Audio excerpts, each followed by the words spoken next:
nervous. I have to follow up a sex talk. Hopefully, please be nice to me. Right, so before I talk about, the slide, yes.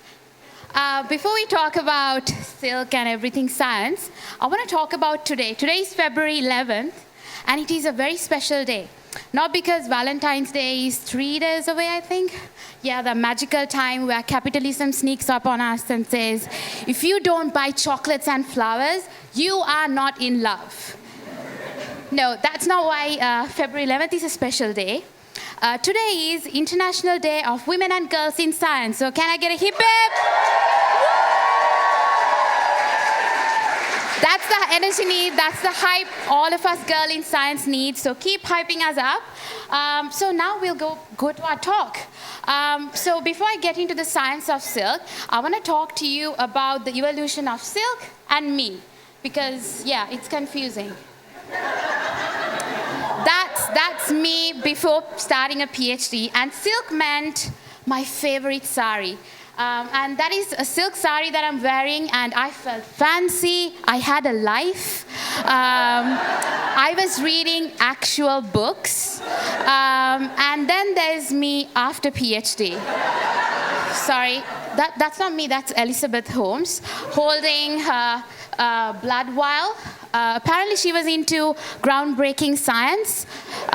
Turns out it was more ground faking than groundbreaking. But let's move on to my picture. That's me, holding an actual silk cocoon. Thank you, guys. That's me holding a silk cocoon. And this material actually delivers on its promise compared to Elizabeth Holmes' blood vial and all the marketing around it. So enough of digging to Elizabeth Holmes and her past. So after PhD, I'm actually in my third year right now, feeling stressed. I don't have a life. I'm sleep deprived. And even though I'm smiling, I'm dying inside. And I don't read books anymore. I have halfway read journal articles, and I have a million tabs open in my Chrome, and I don't want to close any of it because I don't know, what if I might need them, you know? What if my supervisor asks a question and the answer is in one of those tabs? So I don't want to close any of it. Anyways, moving back to the science of it. So next I want to talk to you about silk. And yes, my sari is made out of silk. So is probably the fancy pair of pajamas you own, or the silky smooth pillowcase some influencer tricked you into buying because they told you that it's not going to give you wrinkles. I don't know about that. Silk actually comes from different insects and worms and different organisms. But the silk that I use in my research and the silk that is probably in the silky pillowcase you own or the fancy pair of pajamas you own probably comes from these guys. That is a silkworm, guys. So that is called Bombyx mori. That is not a spell from Harry Potter. It's actually the scientific name of that little guy over there. And I came to Australia two years ago from Sri Lanka, and I know you Australians like to shorten your words. So how about we call it BOMOS, okay? We're gonna call it BOMOS. Okay, so a little side story before I get into the science stuff of it. I was making some slides that required me to be creative, and I came up with a silk superhero. And I had different drafts of it, and I made it, and then I actually showed it to my friend sitting right over here. Hi, Sachini. And she looked at it, and she said, that looks like a tampon. No, it's not. But yeah, so I was really upset, and I asked ChatGPT, like any sane person would do, what does a silk superhero look like? And this is what it came up with. I think my silk superhero can take ChatGPT's silk superhero any day, any time. Okay? Okay, enough of superhero stuff. Back to science.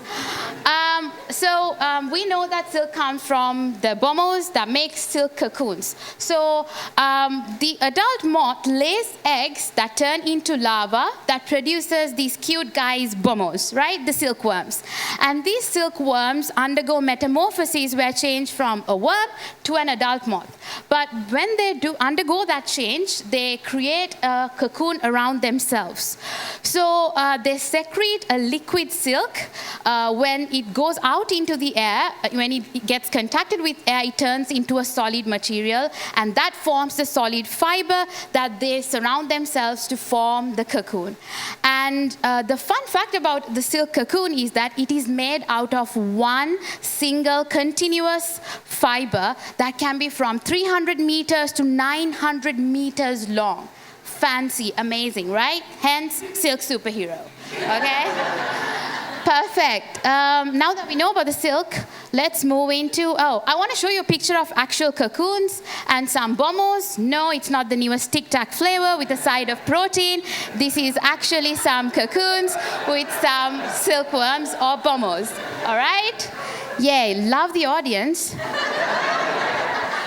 Okay, next up we have, now we know that silk comes from cocoons, from bombos, right? But we need to understand what these silk fibers are made out of. So one single fiber is made out of two tiny fibers called fibroin. And then it is covered with a glue called sericin.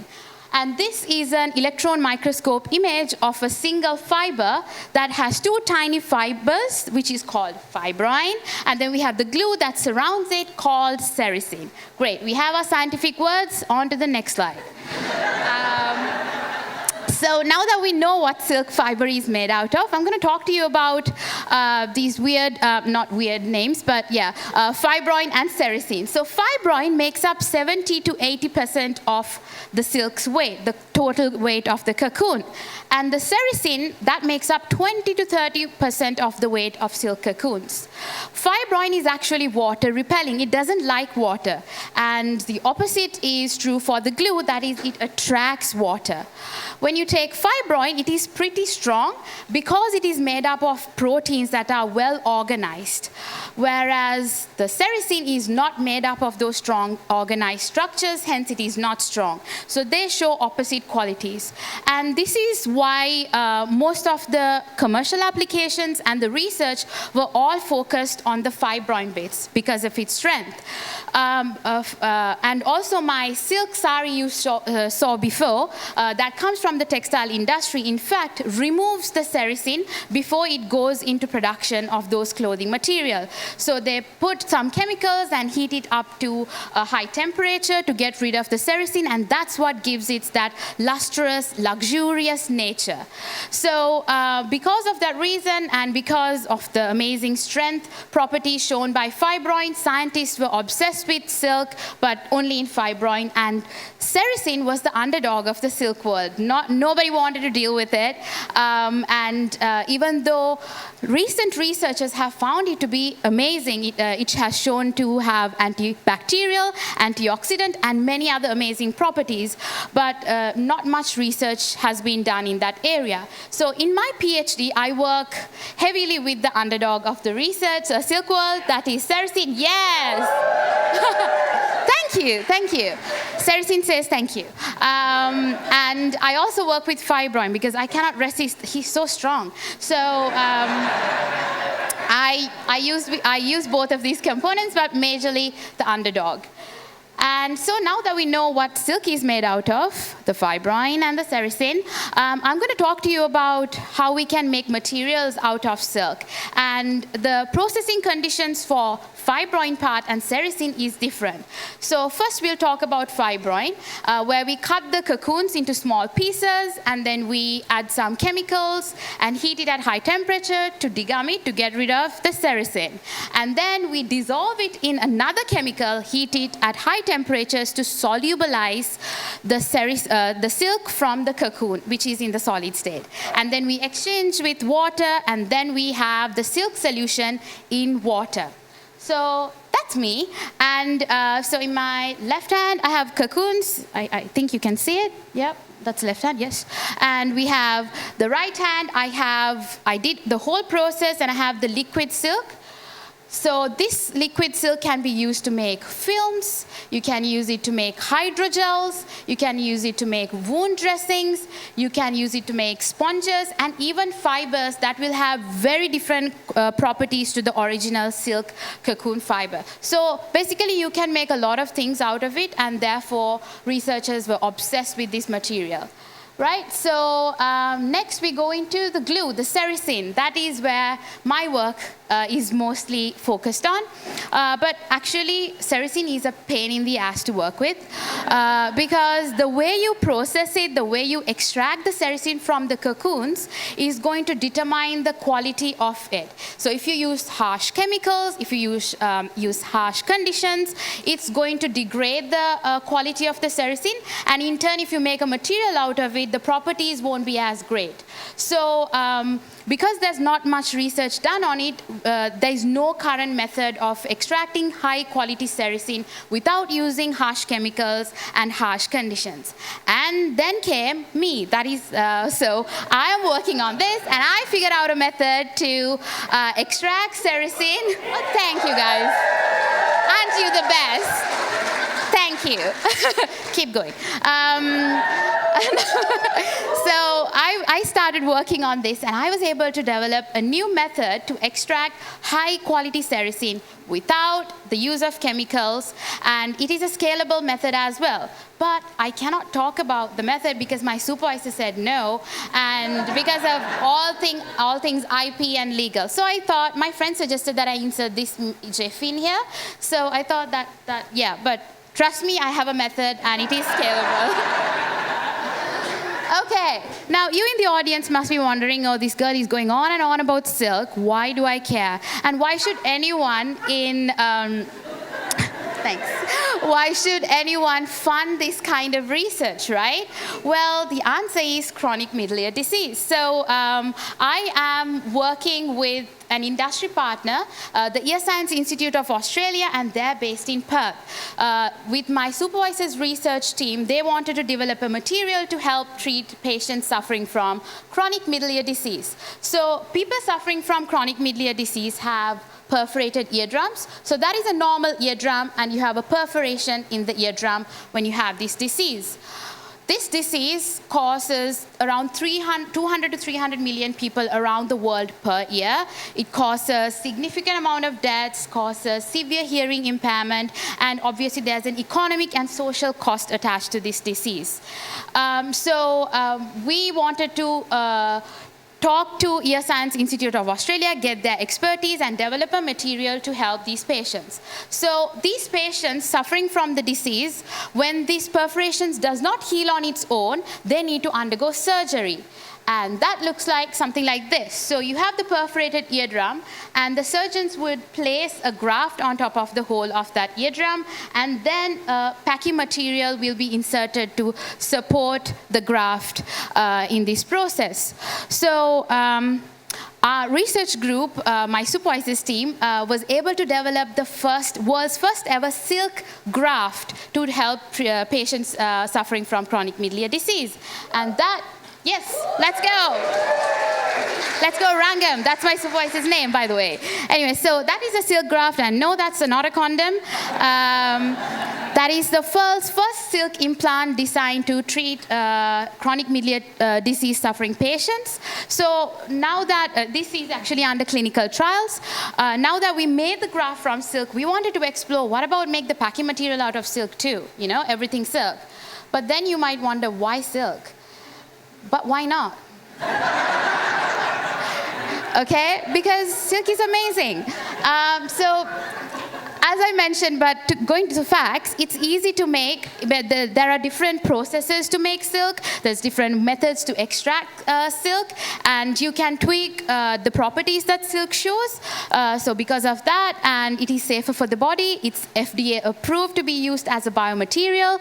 It breaks down naturally over time, and it can be designed to break down at different speeds and that can be a very positive quality in a biomedical application. So then we wanted to make the perfect packing material, but we wanted to ask the surgeons, what is the perfect packing material? And that's when our industry partnership came in handy. So they wanted something that can be placed easily inside the ear. They wanted to compress it and place inside the ear. They wanted you to obviously support the graft because that's the role of the packing material.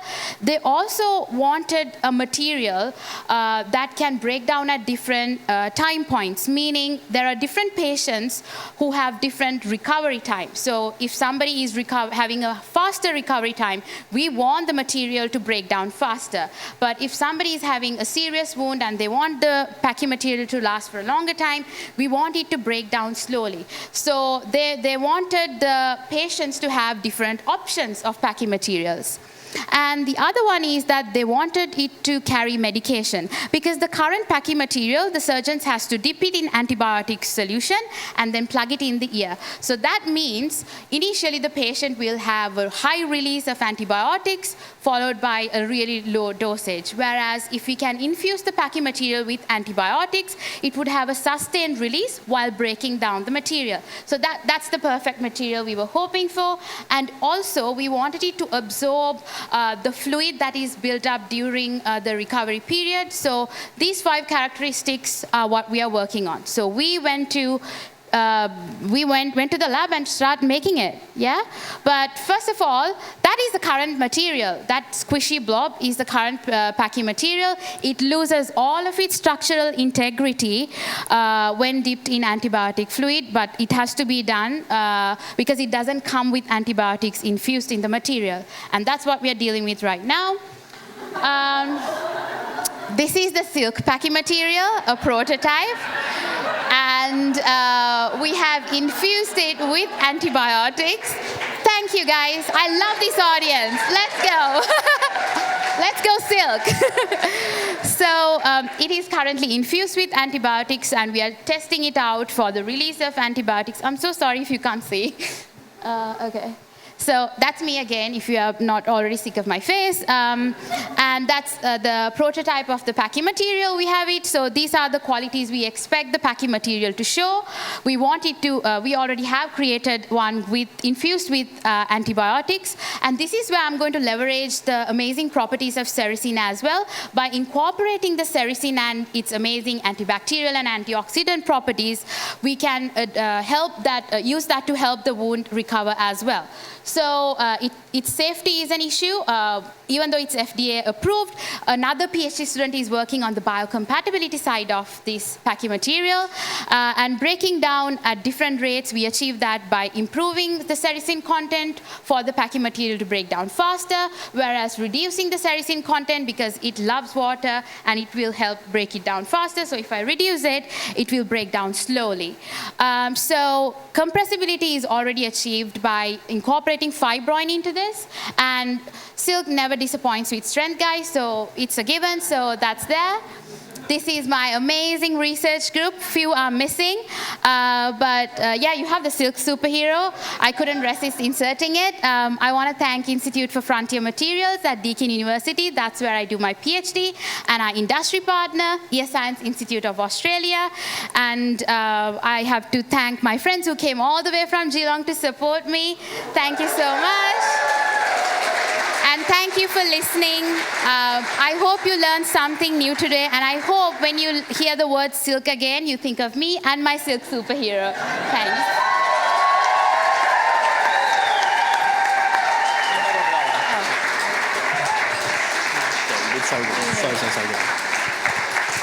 Well done, Dilendra, and well done, Bommo, as well. Do we have any questions? Right at the back, yes. Future applications of this tech? Yeah. Yes, sorry, that's a really great question, and I forgot to mention that this is not just for the ear. So I can't even remember the topic of my talk. It's not only your ears deserves a soft touch, but there are huge different applications. It can be used in different wound dressing applications to begin with. So, and I'm a huge skincare buff, so sericin can be used. It is already used in cosmetic applications, but I want to explore using sericin in that space as well. So. Yeah, different applications in biomedical applications, maybe possibly in grafts, wound dressings, yeah, so on. Yeah, lots. It's just the beginning. Lots, yeah. And here, yep. What happens to poor Bommo? Do we want to know? I was like, hoping no one would ask that question. Yeah, sadly. So They lay down their life for... yeah, just the cocoon because listen. So there are ethical ways you can. There are ethical ways you can obtain the cocoon as well, but you won't get that continuous fiber which you obviously need for this kind of research and textile applications. So they sadly pass away for us to have the cocoon for research sake and my nice sari's sake. Yeah. And we got a question here.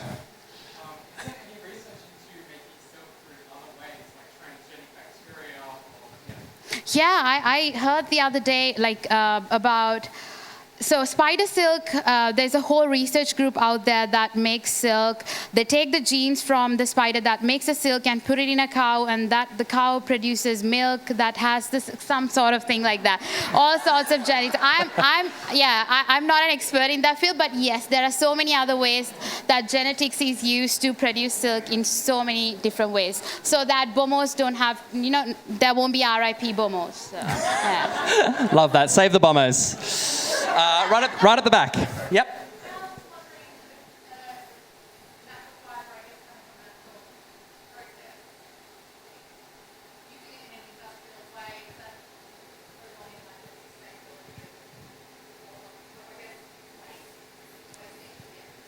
Is it like a sustainable process creating that silk? Do you know if it's is it a sustainable process creating the silk because at like an industrial level, do you think? Yeah, so right now there are ethical ways of obtaining cocoons where they're willing to sacrifice the quality of the fiber, so they cut off the cocoon, allowing the adult moths to go out and then use the cocoon. So there's a whole different types of silk cocoons with that, but I gotta be honest, most of the cocoons that we use in the lab and that is used in the textile industry, they unfortunately do not.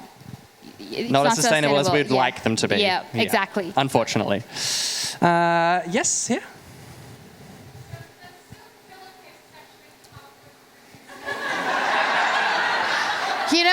So the funny thing is, I was doing my 3-minute thesis competition, and the lady asked the same question. So I'm a huge skincare buff, so I think maybe it will prevent if you sleep upright, But maybe if you're like a side sleeper like me, maybe because it's softer, probably. Let's just go with it. Yeah, let's give the influencer time. Good for your hair? Probably, I think so. Right? I don't know, maybe. Probably, but not too sure. Yeah, not too sure. All right, potentially 2 more questions. Yes?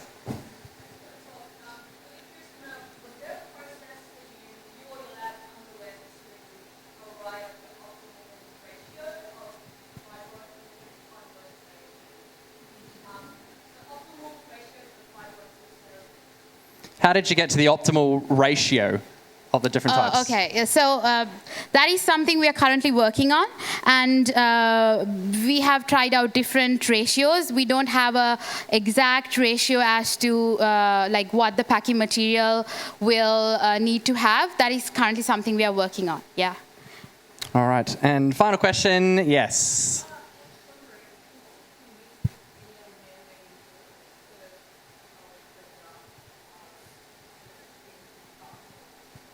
Sorry, I didn't get that.